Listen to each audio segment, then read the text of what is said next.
Hello, my name is Dick Rogers, entomologist with Bayer Crop Science. I have been keeping and studying honeybees since the early 1970s. I am very pleased to be collaborating with professors and students at the Center for Analytics, Research, and Education at Appalachian State University, where we are working on technology for advancing digital apiculture. Moving apiculture into the digital age is a challenge. To achieve this goal requires reliable sensors, simple processes, quality standardized data, and scientifically validated models to help interpret the data. Hive scale data is easily generated with the numerous electronic scales that are now available. However, so much data is generated that it is time-consuming to manipulate and difficult to interpret what it all means. Yes, there is some obvious information that can be gleaned from the visualizations provided by each platform. However, there is so much more information contained in the data. I will now pass you over to Josh Williams. He will walk you through his work to develop a tool for helping beekeepers get more useful information from hive scale weight data. Hello, my name is Josh Williams, and my part of this project is to help automate the visualizations of the hive weight sensor data. And so a couple problems we have at the moment is that visuals from existing sensor data can be confusing and unclear. You can see a few examples of that in the samples below. These are all just little snapshots of a hive's weight over time, about a week or so. The orange values are the raw weight in pounds, and with the exception of maybe the second one, you can see there's some very clear problems, and it's very hard to interpret anything going on and extrapolate any kind of meaningful insight from it. The second problem is that human interaction with hives causes weight changes which confound the interpretation of weight changes as a result of honeybee colony activities. And so simply put, that means that this raw data includes changes in it that are caused by humans interacting with the hive. And because of that, it makes it very difficult to actually visualize what's going on with the hive over time if you're only looking at the raw values.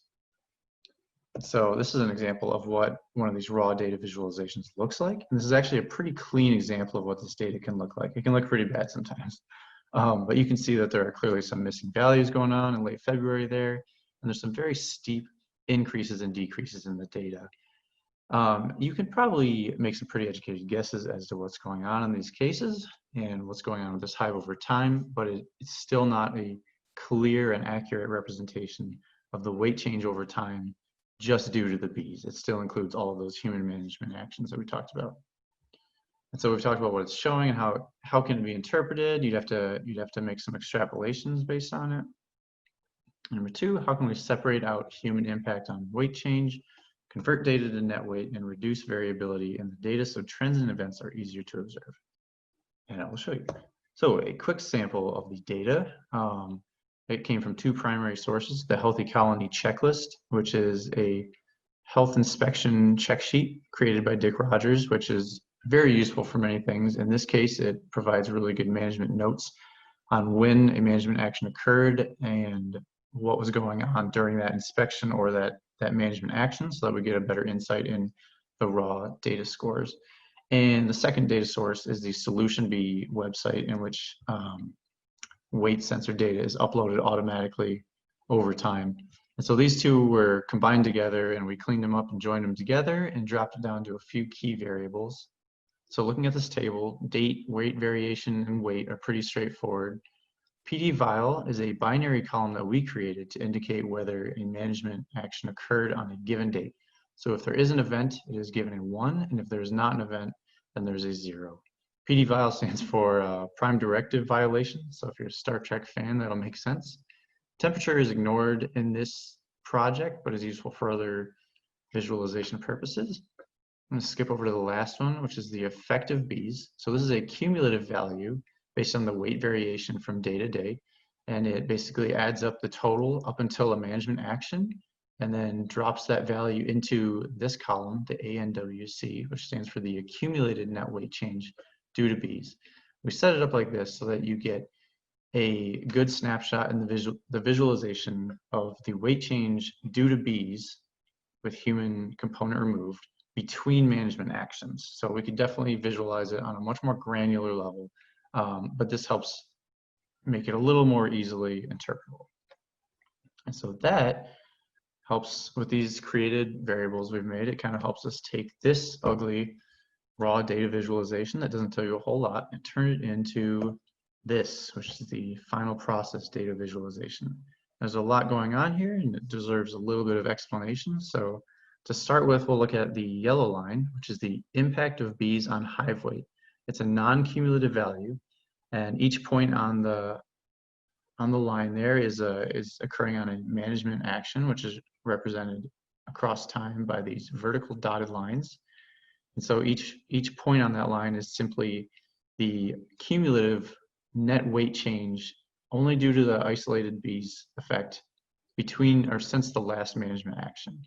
And so these values, if you added them up over time across the season, actually create the gray line up above, which is the accumulated weight change due to bees. So this line is really useful for seeing what is actually going on in the hive. You can pick out any sort of health issues going on or anything that you need to address. It helps you figure out any management timings you might need to look at. But by removing the human component from it, it gives you a much more accurate and actionable snapshot of what's going on inside of your hives. And so the blue value down here, this line at the bottom, is the impact of humans on hive weight, which has been removed from both the yellow and the gray line, right?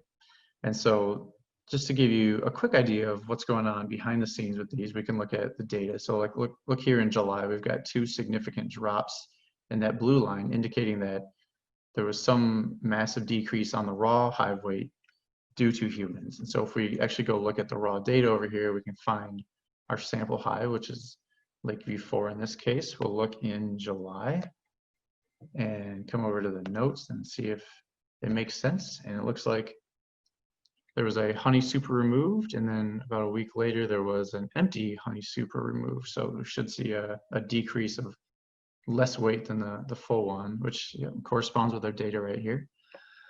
So that's just a good snapshot of how the raw data is being processed into this visualization.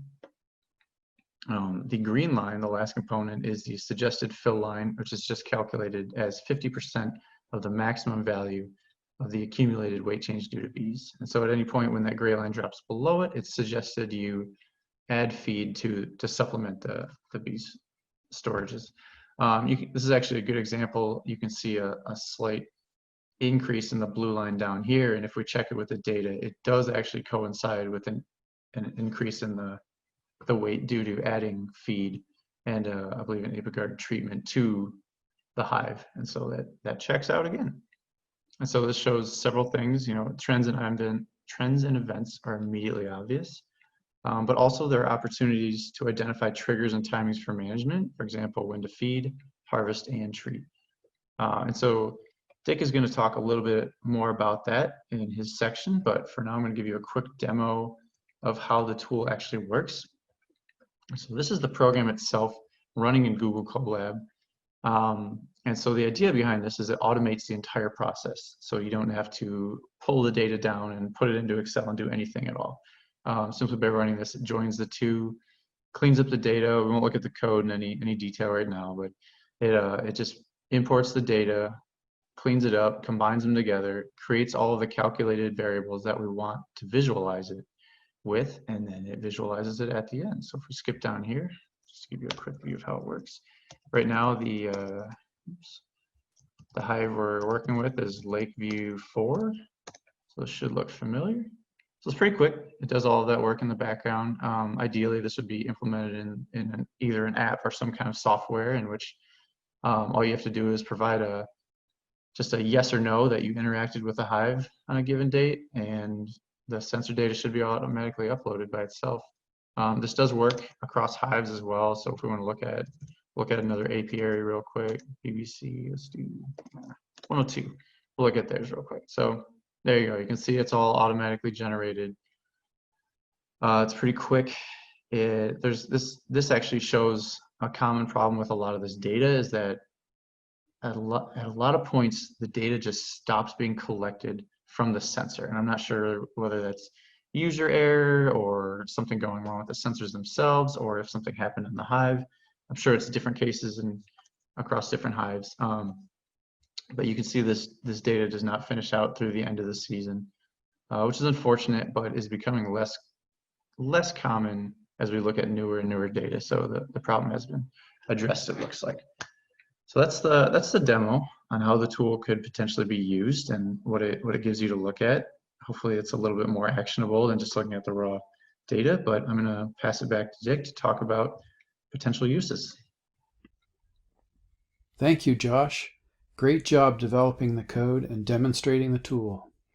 At the beginning of this video, I posed the question, is hive scale weight data useful?